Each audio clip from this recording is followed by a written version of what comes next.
Alright people, I'm back. I'm gonna do this video. I didn't want to do it, but what is your screen name? Is it RJ559 or something? I hate when I be saying screen names if people names wrong or whatever, but I hope I got it right. He told me he wanted me to make more videos about Ciara. I really am against it because I know, like, seriously, let me just cut the bull crap. Like, I'm like madly, crazily in love with Ciara, and I know, like, I could talk about her for days. Like, my family get agitated with me talking about Ciara, and I'm just too much. And I've been trying to steer clear of the videos, but since you know, want me to make a video about her, I'm gonna make one about her. And I want to do this because I do not know your screen name, and I'm sorry. I might get it by the end of the video, but Chucky, you make YouTube videos too. I cannot remember what your screen name is, but I'm gonna get it in a minute. He made a video about Ciara and basically why he liked her, and that really inspired me because I never really said, like, exactly. I probably have, but I haven't really went into detail about why I really love Ciara. I think I'm gonna play this clip that really basically defines why I love her or whatever like that. I don't know if I'm gonna play the same thing, but I'm gonna talk about her for a minute. Like, okay, there weren't really artists that I really like latched onto. Really, the only really artists I really latched onto was Aaliyah and Ciara. When Ciara first came out, I remember it was 2004 is when that Goody song came out, because that was her first official single. And I remember I was at my friend's hotel party or whatever, and they kept on talking about this record, goodies, goodies, goodies, goodies, kind of like how you was talking about it, and dance or whatever like that. And they just kept on talking about it and talking about this woman or whatever girl named Ciara, and I was like, okay, whatever. And they just kept talking about it. I remember his cousin dancing. It was so funny, but she was hitting it up, but it's just so funny. And I was like, I'm evil. Like, I'm going to be honest. I'm very evil at times. I'm like, oh my God, whatever. Like, whatever. And it wasn't like because of, Aaliyah. Because, how, like, certain Aaliyah fans, like, don't like Ciara because they like Aaliyah. It wasn't because I just was just like, I don't really care for the song. Like, I really don't really care for too much when I first hear it. So I'm like, whatever. And so, like, I think it was like a month or two later, like, the song was everywhere. Of course, that's why the song was #1 for 7 consecutive weeks on Billboard Hot 100. And I just, like, I fell in love with the song, and I saw the video, and it was just a wrap. Ciara was just, I was just in love with her, but I don't think, she was one of the first people who albums I bought. Not really. The first albums I really bought was Aaliyah. So I think Aaliyah was the first album I ever bought. And then I'm not sure if it was NSYNC. I don't know when their first album came out, but I bought that album. But Ciara's one of the main people who album I just bought, especially off of one single, Goodies. That's why I bought the album. I'm not sure. I think 1 2 Step came out after the album came out. And I got the album and I was in love with it. I played that album so much. Like, I played that album out. It was my everything. It was my life.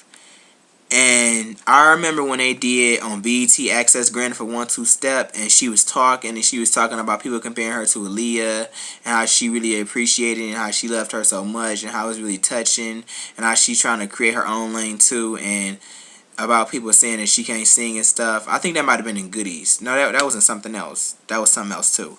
But it was on BET, bro, for the little Access Granted, so behind the scenes of Ciara, whatever it was.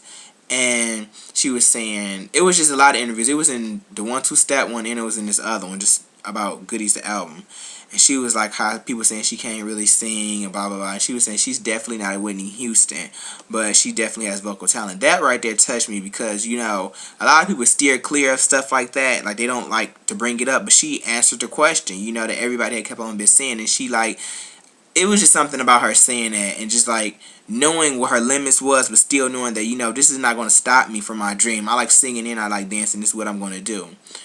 And that behind the scenes of 1 2 Step just really touched me. Like, I don't know. I just really, really madly was, like, head over heels, like, in love with her. I just loved her so much as an artist.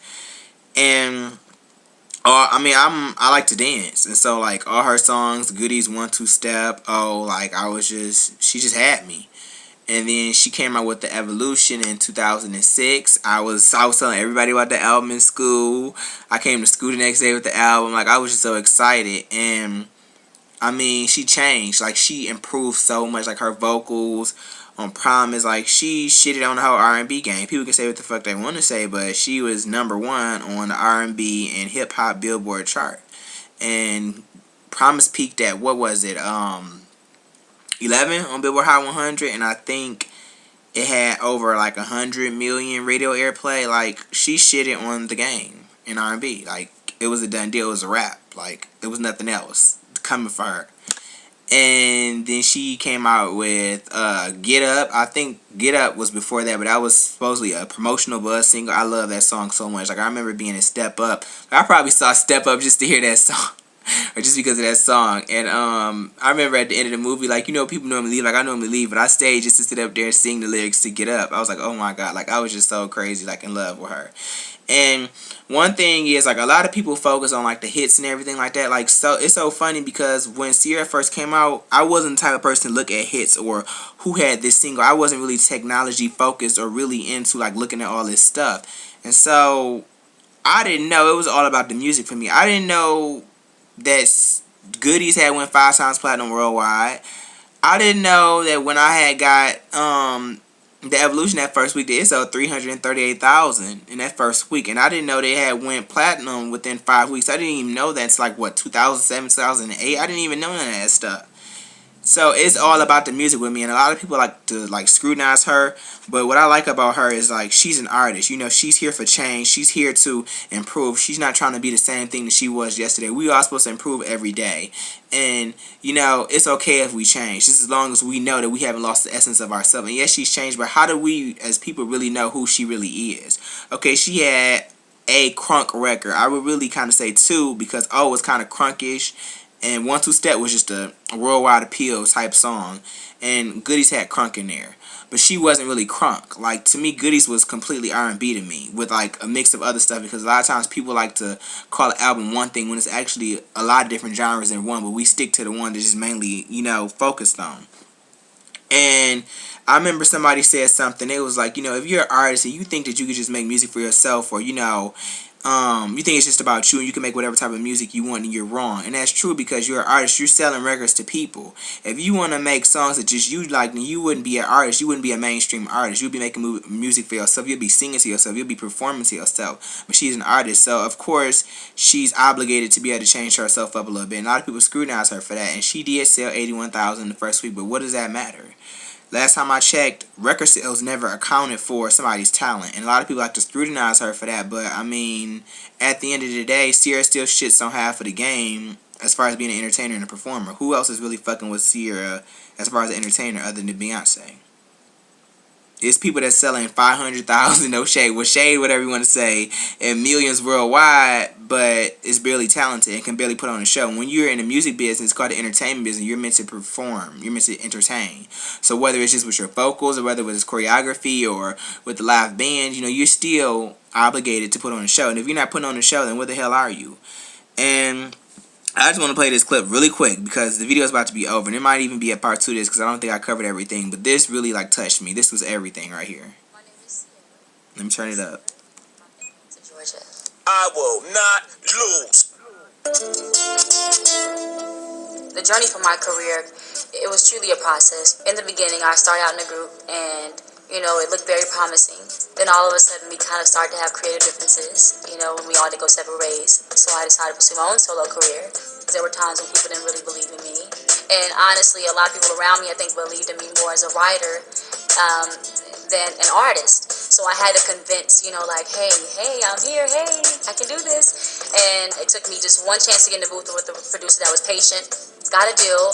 I was happy, but I wasn't, like, excited because I still hadn't released an album.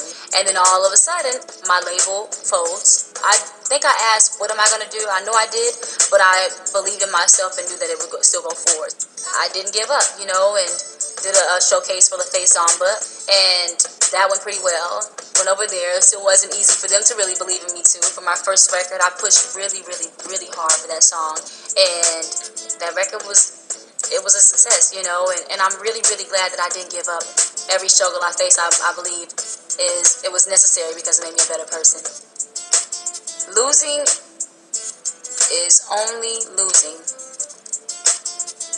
if you give up. You can try things and you may fail, but if you don't give up and you know you give all you got, you didn't lose, even if it may not work out the way that you wanted it to. I think it's all about evaluating the situation, evaluating that experience, and learning from it. My name is Ciara, and I will not lose.